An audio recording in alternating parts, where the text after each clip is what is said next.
Hey, how's it going? This is Brett and Rick back with another Snackable, something that you can get done listening to in just a couple minutes.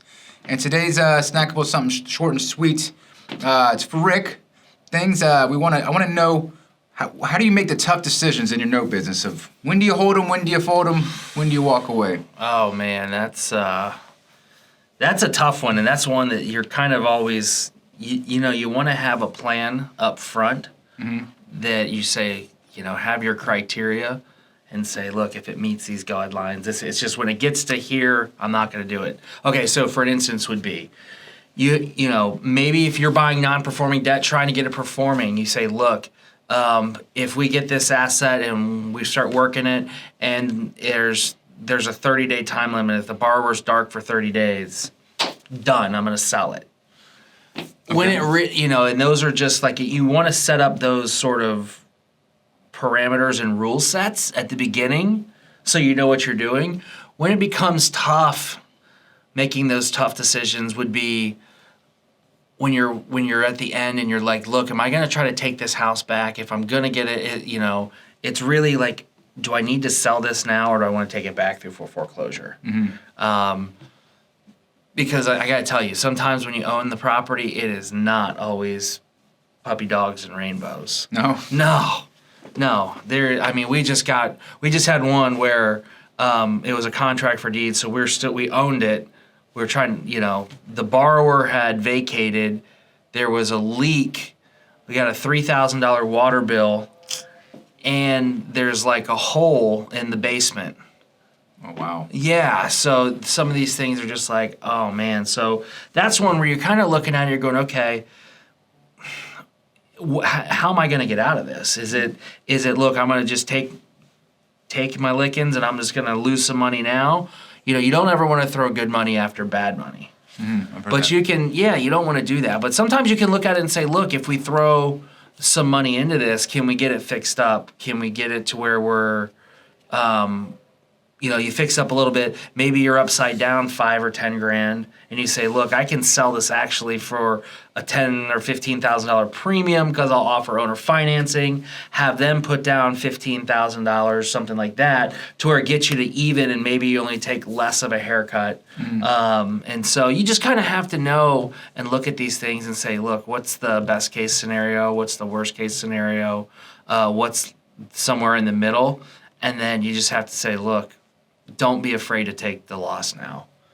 Because I've made the mistake of going after something, be like, well, we'll note our way out of this at the end or something like that, or well, we got to put some money in there. And I can tell you this, when you start doing rehabs, you start cracking open walls to fix things up, there's no telling what you're going to find. So, you kind of got to look at it and say, look, I'm going to give up a little now, but I can get this money reworking and make it up on a couple other deals. So that's interesting. So let me ask you, when you're doing rehabs, most of those you'd always want to have local, right?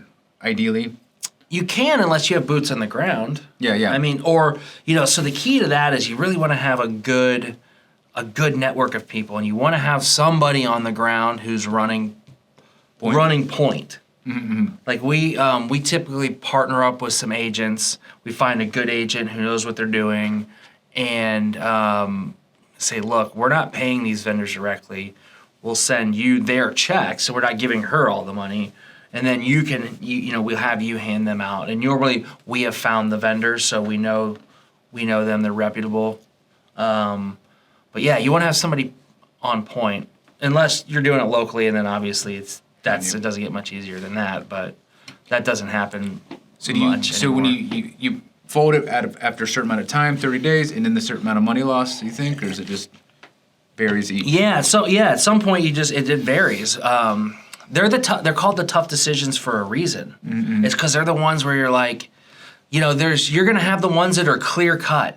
They're like, we need to sell this, no doubt, or we're killing it on this deal. It's the ones in the middle that are the ones that are like, man, this could either go one of two ways. And so I think if you set up your sort of rules or your guide sets, your guidelines at the beginning, it helps you when you get to those situations to saying, all right, well, it more defines them, and it can narrow the tough decisions down to where, like, they're less tough decisions, but when they're hard, they're hard. You just have to. You have to Flip a coin? No, or I mean, I guess you could flip a coin on some of them, but you want to try to put as much educated decisions in there, or as many data points, and man, those are no fun. But you also can't take it personally. Sometimes that's a mistake a lot of investors will make, where it gets so personal on a deal, and you just have to look at, they're just assets, man, and it's as long as your wins outweigh your losses, you're doing good.